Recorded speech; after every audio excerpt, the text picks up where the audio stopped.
दोस्तन, आज बात एक ऐसे मुद्दे की जिससे देश में हर तरफ चर्चा हो रही है, वक्फ बिल 2025। यह बिल क्या है, इसे क्या बदलेगा और आप पर इसका क्या असर होगा, यह सब समझेंगे आज, बिल्कुल सीधे शब्दों में, बिना किसी लफ्ज़ के। देखिए, ये मामला थोड़ा सेंसिटिव है, इमोशंस इन्वॉल्व हैं, लेकिन हम कोशिश करेंगे कि बात को बिना किसी बहस के समझें।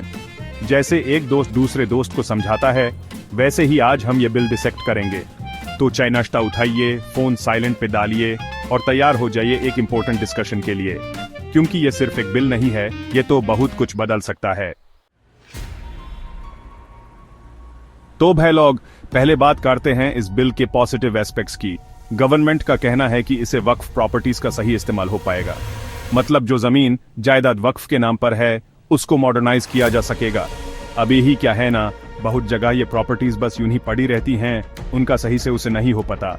लेकिन इस बिल के थ्रू इन्हें स्कूल्स, हॉस्पिटल्स या और किसी पब्लिक वेलफेयर के काम में लाया जा सकेगा। मतलब कम्युनिटी को भी फायदा और देश को भी। इसके अलावा एक और बात काफी इंटरेस्टिंग है, इस बिल में यह भी बोला गया है कि हर वक्फ बोर्ड में विमेन को भी रिप्रेजेंटेशन देना जरूरी होगा। मतलब अब डिसीजन मेकिंग में उनकी भी आवाज होगी, जो कि एक प्रोग्रेसिव स्टेप है। और सुनो, यह भी सुनने में आया है कि 38 लाख एकड़ से भी ज्यादा लैंड वक्फ के अंडर आता है। सोचो, अगर इसका सही मैनेजमेंट हो तो कितना रेवेन्यू जनरेट हो सकता है। मतलब पैसा भी आएगा और डेवलपमेंट के काम भी होंगे। लेकिन भाई, हर कोइन के दो पहलू होते हैं। तो अब बात करते हैं उन कंट्रोवर्सीज की जो इस बिल के साथ जुड़ी हुई हैं। दोस्तों, जैसे मैंने कहा था, यह मामला इतना सीधा नहीं है। इस बिल को लेकर बहुत सारे लोग खुश नहीं हैं। उनमें से एक हैं all India Muslim personal law board यानी AMPLB। उनका कहना है कि यह बिल मुस्लिम राइट्स में दखलंदाजी है।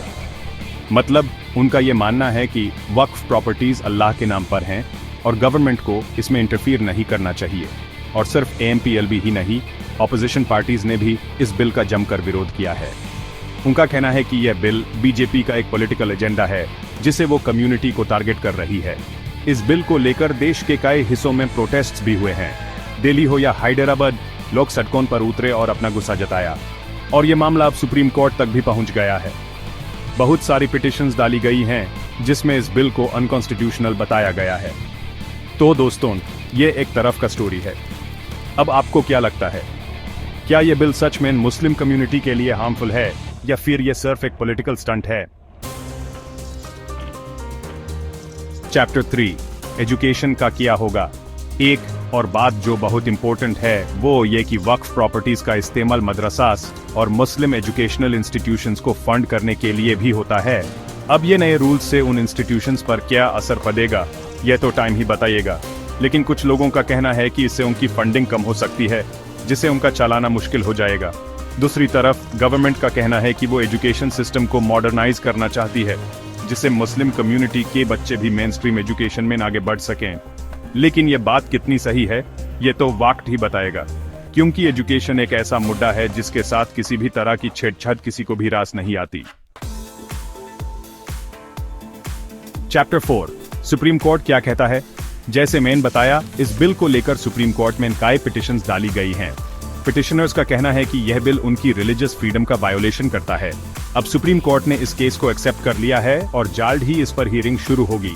कोर्ट का डिसीजन इस बिल का फ्यूचर डिसाइड करेगा। अगर कोर्ट इस बिल को अनकॉन्स्टिट्यूशनल डिक्लेयर कर देता है, तो गवर्नमेंट को यह बिल वापस लेना पड़ेगा। लेकिन अगर कोर्ट इस बिल को बरकरार रखता है, तो यह मुस्लिम कम्युनिटी के लिए एक बड़ा सेटबैक होगा। चैप्टर 5, आगे क्या होगा। दोस्तों, सच कहूं तो यह कहना मुश्किल है कि आगे क्या होगा। वक्फ बिल एक ऐसा इशू बन गया है जिसको लेकर हर तरफ गर्मागर्मी है। गवर्नमेंट का कहना है कि वो सिर्फ ट्रांसपेरेंसी और अकाउंटेबिलिटी लाना चाहती है, लेकिन ऑपोजिशन और मुस्लिम कम्युनिटी का कहना है कि यह बिल उनके राइट्स पर अटैक है। अब इस केस में क्या सही है, क्या गलत, ये तो कोर्ट ही डिसाइड करेगा। लेकिन एक बात तो पक्की है कि यह डिस्कशन अभी लंबा चलने वाला है, और जब तक कोई फाइनल डिसीजन नहीं आ जाता, तब तक हम सबको सब्र रखना होगा और ओपन माइंड से इस इश्यू को समझने की कोशिश करनी होगी। उतरो, सोचो और समझो। तो दोस्तों, ये था वक्फ बिल 2025 का क्विक ब्रेकडाउन। आपको क्या लगता है, ये बिल सही है या कंट्रोवर्शियल? कमेंट्स में जरूर बताइए। वीडियो पसंद आया तो लाइक करें, चैनल सब्सक्राइब करके बेल आइकॉन दबाइए ताकि ऐसे अपडेट्स आपको मिलते रहें। मिलते हैं नेक्स्ट वीडियो में, तब तक अपना ख्याल रखिए। नमस्ते।